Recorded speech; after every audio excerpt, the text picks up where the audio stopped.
Ever wonder why traffic flows the way it does, or why you instinctively wait in line? Today, we're pulling back the curtain on something so fundamental yet largely unseen, the human guardrails that quietly shape our lives. We're diving into human guardrails, that intricate, often invisible web of societal norms, rules, structures. Basically, the stuff that guides every decision we make. Hmm. As individuals and as a society. Think of them like the physical guardrails on a winding mountain road, maybe, for our behavior. Right. They define a sort of safe path. Exactly, guiding us without boxing us in completely. Our mission today, to really understand these unseen forces, will uncover their surprising evolutionary roots, see how they've morphed across history and cultures, explore why we follow them, and why we sometimes break them, and really dig into their profound impact, the good, the bad, and the sometimes baffling parts too. What's truly fascinating, I think, is that this isn't just some abstract philosophical chat. Our deep dive is fueled by an AI-driven scientific study. And it pulls insights from, well, pretty much every corner you can imagine. Sociology, psychology, neuroscience, economics, law, Wow. even physics and math. So this interdisciplinary approach, it gives us a remarkably complete picture. Okay, so it's really broad. And here's where it gets particularly insightful, I think. Artificial intelligence isn't just helping us understand these human guardrails. It's also kind of a parallel case study in itself. The challenges we face in designing human rules, like managing conflicting requirements or dealing with people finding loopholes, they're directly mirrored in the world of AI development, where models can be jailbroken or act in unexpected ways. Ah, I see. So the insights flow both ways. Exactly. Understanding one helps understand the other. So what does this mean for you, listening? We'll be looking at how we can consciously, maybe, design these guardrails for true human progress. How can we cultivate a society where people flourish, where cooperation thrives, and where we live in a balanced relationship with our planet? Let's unpack this. When we think of rules, our minds might jump to, ancient law codes carved in stone. Sure, Hammurabi's Code, that kind of thing. Yeah. But the science suggests our deep-seated need for them goes much, much further back, almost to our biological beginnings as a species. That's absolutely right. It turns out early humans weren't just individual foragers like some of our primate cousins. Our very survival hinged on massive teamwork. Teamwork, okay. Yeah, imagine a stag hunt scenario. You know the idea. You could try to catch a small rabbit on your own, maybe succeed, maybe not. Right, small gain. Or you could work with a group to bring down a much larger, more rewarding deer, much harder, riskier. But the payoff. The collective payout for everyone was immense. And this didn't just make them, good neighbors. It sparked the very first proto-rules. Proto-rules, like before actual law. Exactly. No one laid down the law from on high. These rules simply grew organically out of their interactions, like figuring out how to share food fairly or how to keep freeloaders in check. It's a powerful reminder, I think, that our social order isn't just handed down, it's built piece by piece from our daily choices through trial and error, really. So it wasn't just about surviving alone, but about thriving together. And as societies grew, these informal rules, they must have become more structured. They did. Anthropologists tell us that early legal systems often reflected the way a society was organized. They evolved as groups moved from small, maybe kin-based units to larger territorial societies. Status started to matter more than just direct relationships. So a shift from status to contract, kind of. That's one way it's been framed, yeah. But a key figure, Bronislaw Malinowski, he really emphasized that laws aren't just formal documents. They're deeply embedded in our social processes, like reciprocity. Okay, so it's broader than just the written law. Much broader. This brings us to the crucial concept of living law. Living law. Yeah, it means formal enacted laws are, well, they're inextricably linked to the specific culture. They only really work if they're reinforced by the norms already present in that culture. Ah, okay, so you can't just drop a rule into any society and expect it to stick. Precisely. It's why importing a perfectly logical traffic law from, say, a very orderly place to a city known for its, let's say, dynamic driving might just lead to more chaos. It clashes with the unwritten rules. Exactly. It's not about people being bad drivers necessarily, but about that clash between the formal rule and the deeply ingrained sort of social navigation norms. It's a powerful lesson in why even well-intentioned policy can backfire if it ignores the cultural operating system. That makes perfect sense. Context is everything. So beyond their origins, guardrails are absolutely vital for society to function day to day. Crucial. They're critical for promoting cooperation, especially in those classic social dilemmas like the prisoner's dilemma, right? Where what's best for me might hurt the group. Absolutely. And if we connect this to the bigger picture, rules provide a framework that actively encourages cooperation. How do they do that? Well, they shape what we believe and what we value, often through subtle things like social approval or disapproval, or even that internal pang of guilt we feel when we break a promise. The internal stuff. Yeah. Game theory models beautifully illustrate this. They show how the expectation of getting or keeping a good reputation, or maybe the fear of damaging it, can strongly influence our decisions to cooperate. Indirect reciprocity, they call it. So my reputation matters. Massively. Think of norms as focal points, too. Like if everyone somehow instinctively knew to meet at a certain landmark without explicitly agreeing, norms do that for behavior. They make it easier for us all to kind of meet on the same page and cooperate because there's a shared, often unspoken understanding of how to act. So they're not just about stopping bad things. They're actively nudging us towards collective success. And speaking of stopping bad things, like chaos, guardrails are also essential for just maintaining social order and stability. Absolutely fundamental. They give us a predictable framework for how things should be, reducing uncertainty. Imagine something as simple as waiting in line or traffic flowing relatively smoothly. These are deeply ingrained norms. You don't even think about them most of the time. Exactly. And what's fascinating here is how many societal norms are followed almost automatically. It contributes massively to our overall social cohesion. And when they're broken. When these fundamental norms are violated, it can provoke really strong reactions, a sense of injustice, maybe anger. Social systems often maintain a kind of dynamic balance through these feedback loops of norms and rules, constantly correcting deviations or sometimes amplifying necessary changes to reach a new state of stability. Okay, so we've established why rules exist: cooperation, order, predictability.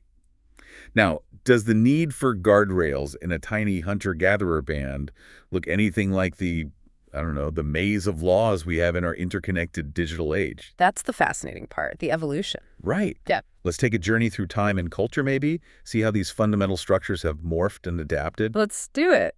So in Paleolithic hunter-gatherer societies, for example, life revolved around these nomadic, pretty egalitarian bands. Egalitarian, okay. Yeah, they even had this interesting concept called a reverse dominance hierarchy. Basically, mechanisms to stop any single individual from accumulating too much power over others. Keeping things level. Exactly. Their guardrails were informal, rooted in direct give-and-take reciprocity. Shared knowledge was key. Then agriculture comes along. Right. Fast forward to the agricultural age. Settled farming, denser populations, people specializing in different jobs, the whole idea of property ownership emerging. Cities, governments, armies. Big change. Huge changes. And this meant new challenges in, well, people management, as the sources put it. Laws began to formalize, shifting from those embedded social sanctions to actual specialized tribunals or courts. And as civilizations grew, so did the complexity of their guardrails, I imagine. Exponentially. Ancient Mesopotamian codes, like Ur-Nammus or Hammurabi's, covered everything from contracts and property to farming, family life, crime. The works? Pretty much. And penalties often varied by social status, which tells you a lot about their societal priorities. Then you have ancient Athens valuing civic participation, shaping their rules, while Roman law evolved into this incredibly complex system that, still influences Western legal thought profoundly today. It's a long shadow. It really is. And this evolution never stops, does it? The industrial and information ages brought rapid technological advancements, globalization, all profoundly reshaping our norms. Like the internet changing everything. Exactly. Digital tools have introduced entirely new ways to manage cooperation, but also completely novel challenges for governance and rulemaking. The flexibility of norms and laws to adapt to these constant shifts is absolutely crucial for any society's resilience. That adaptability seems key. Now, beyond these historical shifts, it's clear that while the need for order is universal, the specific manifestations of these guardrails very wildly across cultures, don't they? Oh, massively. That's a critical point. What's fascinating is how deeply cultural values shape these guardrails. Give us an example. Okay, consider family structures. The emphasis on nuclear families, common in the West, versus extended families in many Asian or Latin American cultures. This deeply impacts how decisions are made. Is it the individual's choice, or does the family collective have priority? Right. Completely different starting points. Or look at legal systems. The global landscape is incredibly diverse. You've got common law, civil law, Islamic Sharia, which incorporates principles directly from the Quran and Hadith, customary law systems, mixed systems. So many variations. And remember, that living law concept, it's critical here again. Laws that fundamentally conflict with prevailing social norms in a particular culture are often just ineffective, ignored even. So it's not enough to just write a law. It truly has to resonate with the people it applies to. It has to fit the cultural context. And even daily behavioral norms are culturally determined, right? Yeah. Like politeness or personal space. Absolutely. The cultural tightness-looseness theory is a great example here. Tightness, looseness. Yeah, tight cultures like, say, Singapore or Japan tend to have strong norms and low tolerance for deviation. People know what's expected. Loose cultures, maybe like Brazil or the US to some extent, tend to have weaker norms and higher tolerance for individual differences and doing things differently. Interesting. This also extends to communication styles. High-context cultures, like in China or Arab nations, rely heavily on nonverbal cues, shared history, what's not said. Reading between the lines. Whereas low-context cultures, like the US or Germany, prioritize explicit verbal communication. Say what you mean what you say. Direct. Yeah. And even things like how close you stand to someone, whether you touch them, your attitude towards time, punctual or more fluid. These are all profoundly shaped by these cultural guardrails. It just underscores that these frameworks are definitely not a one-size-fits-all solution. That's a really powerful insight. So, okay, we have these rules shaped by evolution and culture. What about the actual adherence to them? You mentioned we tend to follow them automatically. Yeah, humans generally exhibit this automatic tendency to adhere to rules. It's deeply ingrained through socialization from when we're kids. Why do we do that? Well, it seems to be driven by some fundamental psychological motives. Yeah. The desire for accurate information rules often tell us the right way to do things, the need for social approval, and maintaining a favorable self-concept, seeing ourselves as good rule-following people. Okay. And our brains are actually wired for this. Specific areas like the orbitofrontal cortex and other parts of the prefrontal cortex help us weigh social consequences and regulate our behavior according to these rules. But it's not always straightforward, is it? You mentioned it can be a double-edged sword. Exactly. Here's where it gets particularly interesting. While following rules allows for quick, efficient, often accurate responses. Which is good. Which is generally good, yeah. But it can also reduce our sensitivity to the immediate environment. We might follow the rule even when the situation demands flexibility. It can lead to rigid, context-insensitive, or sometimes even harmful behavior because we're stuck on the rule itself. Like following orders, even when it seems wrong. That's an extreme example, but yes, that dynamic can play out. And interestingly, if those prefrontal brain areas are damaged, it's like a circuit breaker tripping. It becomes much harder to control impulses, understand social cues, or make good social decisions. Essentially, the internal guardrails are broken. That's the double-edged sword right there. So, okay, what makes us break these rules then? Because people obviously do all the time. All the time. And it's a really complex mix of factors. Like what? Well, we see influences from personality traits, things like high impulsivity, low conscientiousness, which is linked to a disregard for rules, or maybe high sensation seeking. Risk takers. Yeah. Early childhood environments play a huge role, too. If rule enforcement was inconsistent, or if rebellion was somehow normalized, or if there was trauma or neglect, that can set a pattern. Makes sense. What else? Peer influence, especially during adolescence, can be incredibly strong. The pressure to conform to the peer group can sometimes override an individual's own moral compass or understanding of the rules. Yeah, we've all seen that. And it's not just personal factors, is it? Cultural and societal influences must play a part too. Oh, definitely. Individualistic cultures, for instance, might subtly prioritize personal desires over group rules more often. Or if there are very strict social hierarchies with harsh consequences, that can breed resentment and defiance.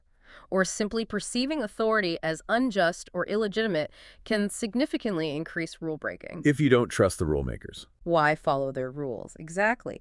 Even psychological factors like certain mental health conditions, perhaps conduct disorder, can contribute. Sometimes rule breaking can even be a coping mechanism for stress or anxiety. But you also mentioned cognitive biases. How do they fit in? This is fascinating. These are systematic errors in our thinking, mental shortcuts that can subtly undermine our commitment to rules even when we think we're being rational. Like what kind of shortcuts? Take confirmation bias. Imagine someone, maybe a business owner, maybe just anyone who genuinely believes a certain regulation is unfair or unnecessary. Okay. Their brain then subconsciously starts filtering evidence. It highlights every instance that seems to prove the rule is bad, and it dismisses or ignores any evidence suggesting the rule might actually be beneficial or necessary. So they only see what fits their belief? Precisely. It makes them feel genuinely justified in bending or breaking that rule. Or think about self-serving bias, attributing our successes to ourselves, but blaming failures or rule-breaking on external factors. Wow. Anchoring bias, groupthink. These can all chip away at our perceived obligation to follow the rules.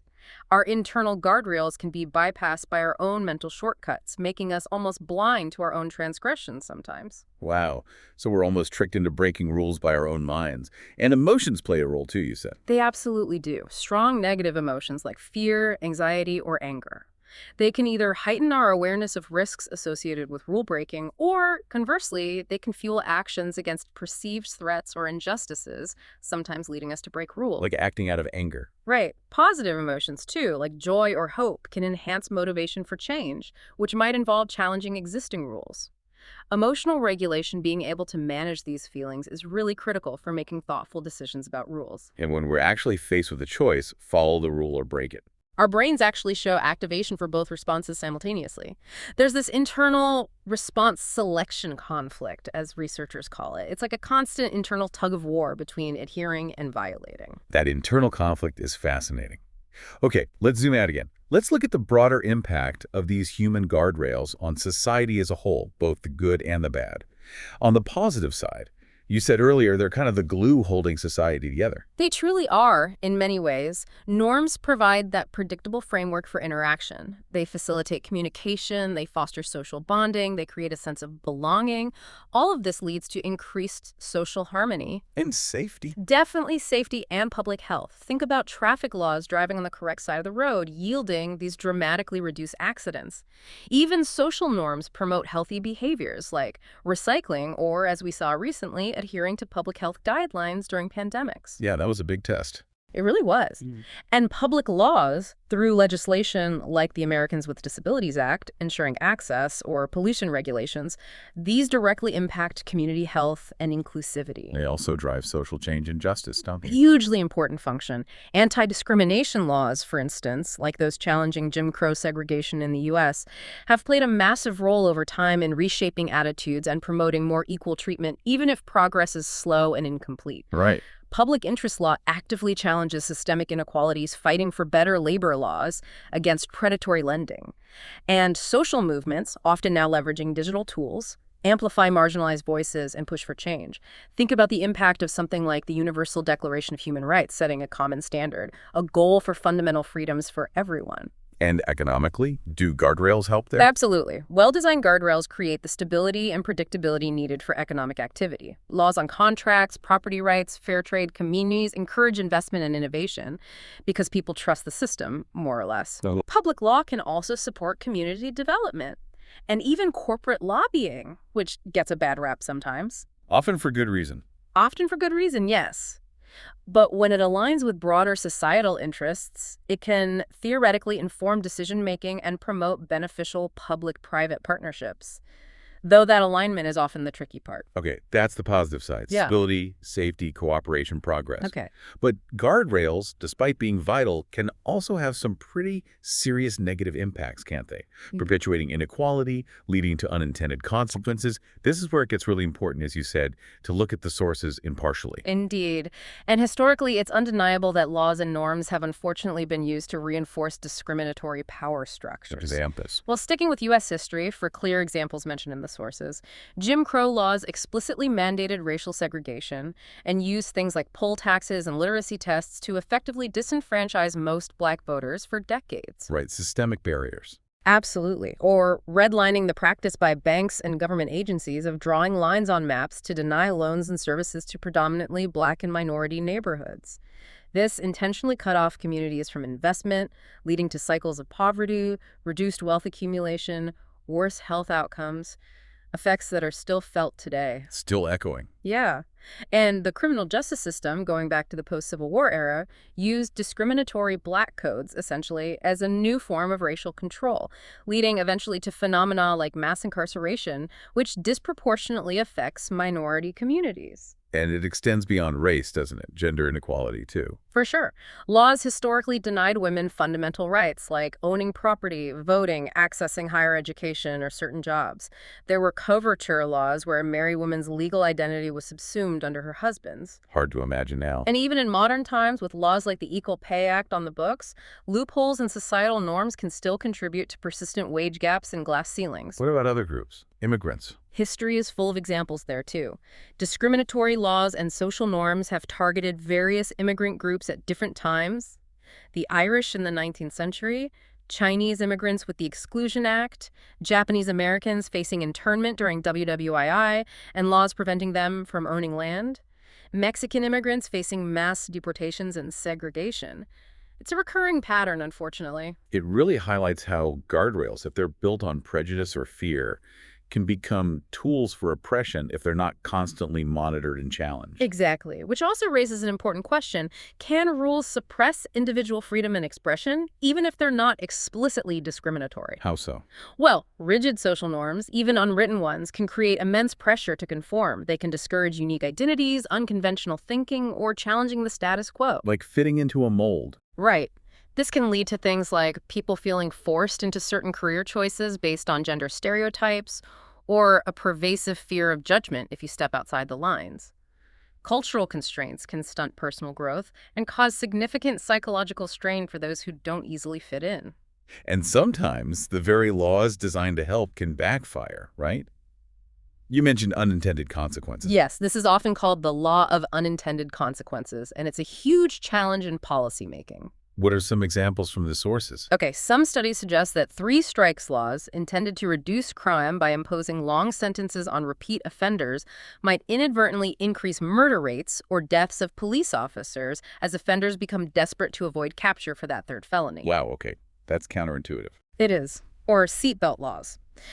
While they clearly increase individual safety inside the car, some research suggests they might lead to an overall increase in traffic accidents, potentially raising pedestrian and cyclist deaths. Yeah. The theory is that drivers feel safer, so they compensate by driving a bit more aggressively. It's debated, but it's a classic example of potential risk compensation. Huh. What else? Even environmental regulations can have tricky side effects. Banning DDT, crucial for fighting malaria, was linked by some analyses to a resurgence of the disease and increased deaths in certain regions. Reducing logging in one area to protect forests might just shift deforestation pressure elsewhere if the demand for timber remains. It's like squeezing a balloon. Kinda, yeah. Yeah. Price controls, like minimum wage laws or rent controls intended to help low-wage workers or renters, can sometimes lead to unemployment or housing shortages if they're set inappropriately or distort the market too much. And zoning. Zoning regulations, meant for orderly urban planning, have been criticized, for instance, by thinkers like Jane Jacobs, for potentially breaking up the natural spontaneous growth of cities, destroying natural surveillance provided by mixed-use neighborhoods, and inadvertently contributing to crime or social isolation in ways not initially intended. Complex stuff. And let's not forget how corporate lobbying, which we touched on earlier, often allows well-financed corporations to push for narrow, profit-oriented interests, tax loopholes, reduced environmental protections, weakened worker safety rules that might go against broader public good. It's about leveraging the rules of the system. Or bending them. Or bending them. And political gerrymandering is another prime example, manipulating electoral district boundaries specifically to manufacture election outcomes, often diluting the voting power of specific groups, especially racial minorities, and making elections less competitive. So the rules themselves can be manipulated. Absolutely. Which leads to challenging design dilemmas, especially now with AI entering the picture. If biases creep into the data used to train AI systems that enforce or even suggest rules. The AI could perpetuate those biases. Exactly. It can lead to misleading responses, discriminatory outcomes, and there are valid concerns about how AI might subtly influence or manipulate users based on the guardrails programmed into it. The sources specifically mentioned the human-in-the-loop concept being critical here. It's vital. It Okay. raises complex ethical questions. Who gets to define the acceptable boundaries for AI behavior? Whose values get embedded when these AI guardrails are designed, especially if they're kept secret or opaque? You could end up with outputs that reflect a hidden political bias or a manipulative commercial agenda. And just as a reminder to everyone listening, our aim here is just to impartially report on these ideas and dilemmas raised in the source material, not to endorse any specific viewpoint ourselves. Absolutely. And what's fascinating here, again, is how these challenges with AI mirror issues we've always faced with human rulemaking.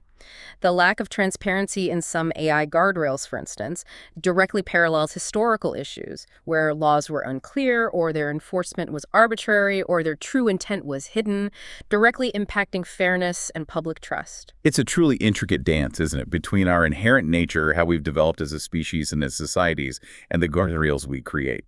So let's talk a bit more about nature's connection to rules. Right. As we touched on, human morality and our capacity for social rules seem to have deep evolutionary roots. Natural selection likely favored groups that could cooperate effectively and maintain cohesion. Survival of the cooperative. In a sense, yes. We see shared traits like empathy, fairness, reciprocity, and primate social behavior too, suggesting a biological foundation that predisposes us towards rule following and social order. And the environment itself played a role. Definitely. Environmental conditions, like the harsh Pleistocene ice ages, likely intensified the need for cooperation and sophisticated social learning to survive, shaping our norms around sharing resources and knowledge. This also raises a deeper philosophical question mentioned in the sources about natural law. Yes, the idea that there might be inherent laws derived from nature itself, universal moral principles like fairness or the sanctity of life, that are discoverable through reason. The implication is that the most effective and just human guardrails should ideally align with these fundamental principles, whatever they may be. A big question. And how do rules evolve alongside human development, both societally and individually? Well, societally, as we've seen, norms evolve constantly through cultural interactions, technological change, economic shifts, political upheavals. From the fluid norms of hunter-gatherer bands to the incredibly complex legal frameworks of our information age, rules have co-evolved, generally increasing in complexity and formality as society scaled up. And for individuals? For individuals, it's about socialization.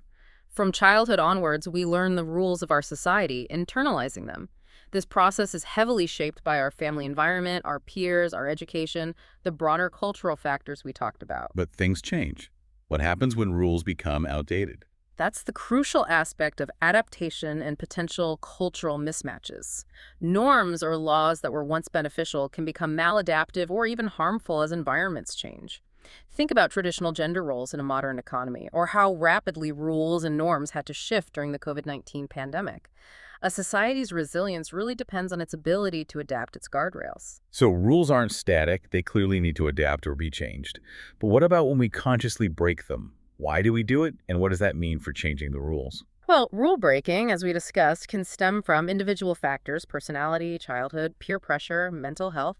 But it can also be a very conscious act of defiance against perceived injustice or oppression. Civil disobedience, for example. Exactly. And societal and cultural factors play a huge role, too. Strong individualism, the cognitive biases we mentioned that help us justify violations, strong emotional states like anger or desperation. You mentioned something interesting earlier about group conflict, applying rules differently to us versus them. Ah, yes. What's fascinating here is a phenomenon often seen in intergroup conflict. The tendency to view your own group's rules and moral codes as applying primarily internally, while effectively suspending or eliminating those same constraints when dealing with an outside group. How does that work? You might see the other group's rules as irrelevant, or maybe even justify treating them in ways you'd never treat someone from your own group because they're outside your circle of moral obligation. This is a common and dangerous root of intergroup conflict and discrimination. Suddenly, the fundamental question becomes, whose rules apply here and to whom? That's chilling. And power must play a role. Power dynamics are absolutely crucial. Dominant groups often have the power to define what's normal, what the rules are, and how strictly deviance is punished, often enforcing rules more harshly against marginalized groups. This inequality inevitably leads to resistance, challenges to existing structures, and social movements demanding change. Rule changing is often driven precisely by these challenges from below, as societies are forced to adapt, reform, or discard old, unjust rules. This brings us to a really exciting part of our deep dive. AI's contribution. How is AI actually helping us understand these incredibly complex systems of human guardrails? AI is proving to be an unparalleled analytical lens. For instance, AI-integrated mathematical models can simulate complex social interactions with incredible detail. Like what? Like how diseases spread through a population based on social contact rules, how traffic patterns emerge from individual driving decisions, or even how social norms themselves evolve over time by tracking reputations, behavioral strategies, and the effects of cooperation through that indirect reciprocity we talked about. So simulating society in a way. In a simplified but powerful way, yes.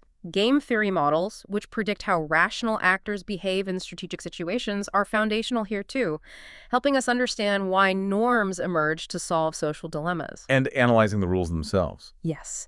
AI can analyze the logical consistency of vast legal and ethical rule systems.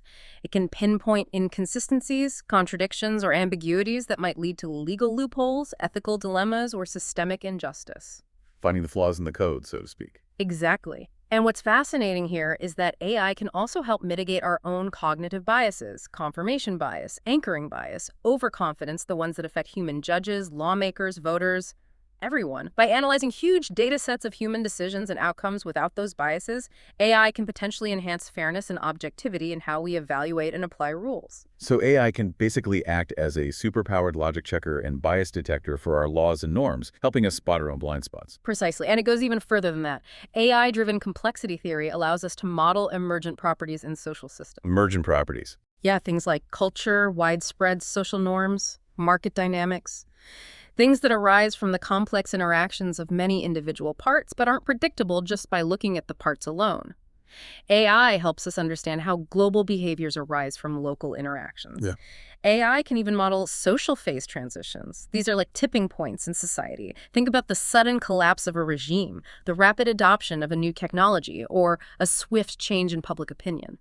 AI models can help identify the conditions that lead to these points, potentially providing a predictive understanding of rapid social change. That's incredibly powerful for foresight and planning. Wow. Okay, so beyond just understanding, how can AI actively help shape future guardrails? Well, AI is not just an observer anymore. It's starting to become a co-creator, potentially. It can significantly enhance evidence-based policymaking by processing vast amounts of data from economic indicators, public health records, social media trends, program outcomes.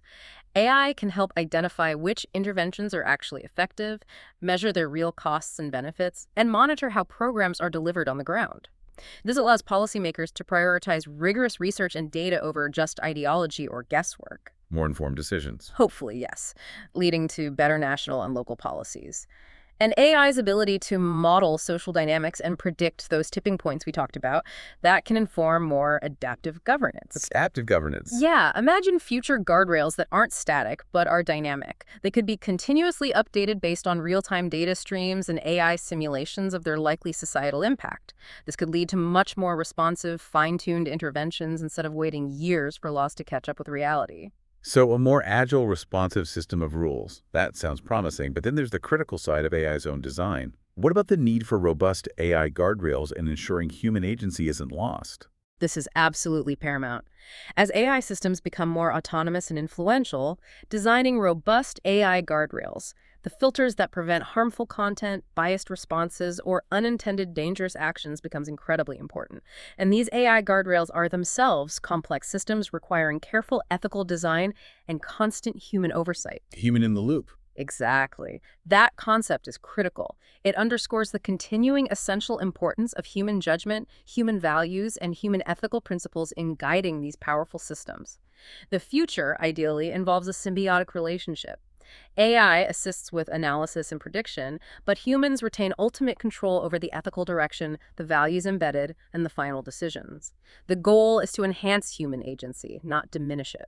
Makes sense. If AI is going to be so integrated in explaining or even suggesting guardrails, How do we make sure humans, policymakers, the public, clearly understand what the AI is telling us? It can be such a black box. That's a huge challenge bridging that gap. To ensure clear understanding, AI explanations of guardrails should focus on several key things. Like what? First, relatability. Using analogies people can grasp, like the physical highway guardrails, and concrete examples from daily life to illustrate abstract concepts. Okay, made it tangible. Second, transparency. As much as possible, explaining the AI's analytical processes, the data sources it used, its limitations. Demystifying the black box builds trust. Open it up a bit. Third, actionability. Translating complex findings from simulations or data analysis into clear insights and practical recommendations that individuals, communities, and policymakers can actually understand and implement. So what can we do with this information? Exactly. Fourth, a clear ethical framing. Consistently emphasizing that the ultimate objectives are human values, human agency, fairness, and the common good, not just optimizing some abstract metric. Keeping the why in focus. And finally, interactive visualization could be huge. Tools that allow users to explore different scenarios, tweak parameters, and see for themselves how different factors interplay, like running mini simulations, can build intuitive understanding far better than just reading a report. Making it interactive. Got it. This all leads us towards our ultimate goal, right? Optimizing human guardrails for a truly flourishing humanity. Let's start with creating what our sources rather powerfully call a healthy, educated, and good child.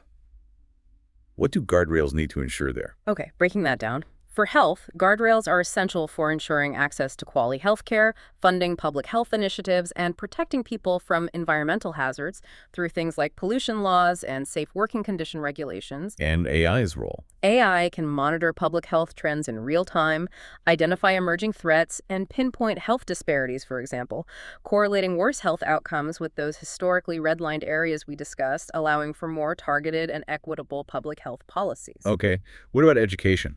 Here, guardrails must guarantee equitable access to high-quality education for everyone, actively addressing systemic inequalities. They should foster not just knowledge acquisition, but also critical thinking, creativity, emotional intelligence, the skills needed to thrive. And AI in education. AI holds potential for personalizing learning experiences to individual student needs, helping design curricula that explicitly promote cooperation, empathy, and civic responsibility, building better future citizens, essentially. And the third part, goodness. That sounds tricky to define. How do guardrails foster moral and ethical development?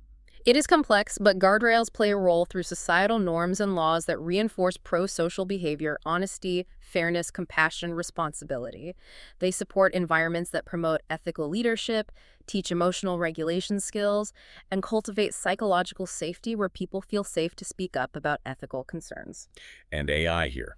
AI could potentially analyze the effectiveness of different moral education approaches or character development programs, helping us understand which factors truly contribute to raising, well, good children who contribute positively to society. Okay, moving from the individual child to the broader goal, cultivating a prosperous and balanced human cultural society. How do guardrails impact wealth and economic justice? This is critical. Guardrails must actively address economic inequality and promote fairer resource distribution. That means strong labor laws protecting workers' rights, regulations curbing predatory lending practices, robust antitrust enforcement, and actively challenging discriminatory practices in hiring, housing, and finance. And AI's contribution. AI can model economic disparities with unprecedented detail, analyze the real-world impacts of different tax policies, like identifying who really benefits from corporate tax loopholes, and help design optimal regulatory reforms aimed at creating a more equitable economy. What about power and governance? How do we ensure fair rules there? This requires guardrails that ensure legitimate, accountable governance, preventing the dangerous concentration of power, whether political or economic, and enabling citizens to elect truly representative leaders through fair and accessible elections. What does that look like? It means transparency in government actions, strong accountability mechanisms for officials, protecting voting rights, and fostering meaningful public participation in decision-making. And AI's role in governance. AI can analyze power dynamics, detect potential manipulation or corruption, and even assist in designing more equitable electoral systems, for example, by proposing nonpartisan ways to draw electoral districts to mitigate that gerrymandering problem. Helping level the playing field. Potentially. And the sources emphasize that the proper human culture for electing leaders is crucial too, one that values critical thinking, considers diverse perspectives, and relies on evidence-based decision-making, not just tribal loyalty or misinformation. So AI helps us see manipulation and design better systems, but the human culture part is just as important. What about relationships and community? Guardrails should actively foster positive, healthy relationships at all levels within families, among neighbors in a community, and even between nations. Oh. By promoting cultural sensitivity and understanding, supporting community-building initiatives, providing frameworks for constructive conflict resolution, and establishing norms of mutual respect. AI might even help by analyzing social network dynamics to identify ways to strengthen community cohesion or bridge divides. And finally, perhaps the biggest challenge: creating a balanced universe dealing with our environment and sustainability. Absolutely critical. Guardrails are essential for protecting our planet. This means laws and norms regulating resource use, reducing pollution, promoting recycling and reuse, and encouraging sustainable practices in agriculture, industry, and energy production. What can AI do here? AI can model complex environmental impacts with far greater accuracy, help optimize resource allocation to minimize waste, identify the most effective climate change mitigation and adaptation strategies, and help us understand the intricate feedback loops within ecological systems. We have to recognize that human well-being is intrinsically linked to planetary health, and our guardrails must reflect this fundamental interdependence. So wrapping up, we've truly seen how these human guardrails, from our most basic, earliest cooperative impulses right up to today's incredibly complex global legal systems, are really the very architecture of our societies. Yeah, the unseen framework. Exactly. This deep dive shows us how profoundly they impact literally everything from our simple daily routines to international relations. They cut across all cultures, all stages of human development, influencing our biology, our philosophy, even our mathematical understanding of systems. And what's truly exciting, I think, is the emerging role of AI in all this. Yeah. It's not just observing anymore, is it? It's becoming a potential co-participant in actually shaping these critical frameworks. That's the big shift. We now have the potential to leverage AI's analytical power to move beyond just anecdote or intuition or ideology when we design rules. We can use it to identify hidden biases in our current systems, predict the likely consequences of policy changes, and hopefully design more evidence-based, adaptive, and genuinely inclusive rules for the future. But with great power Comes great responsibility. The crucial point, the ethical imperative, as we've seen throughout this discussion, is to ensure that this AI-driven process remains firmly aligned with human values.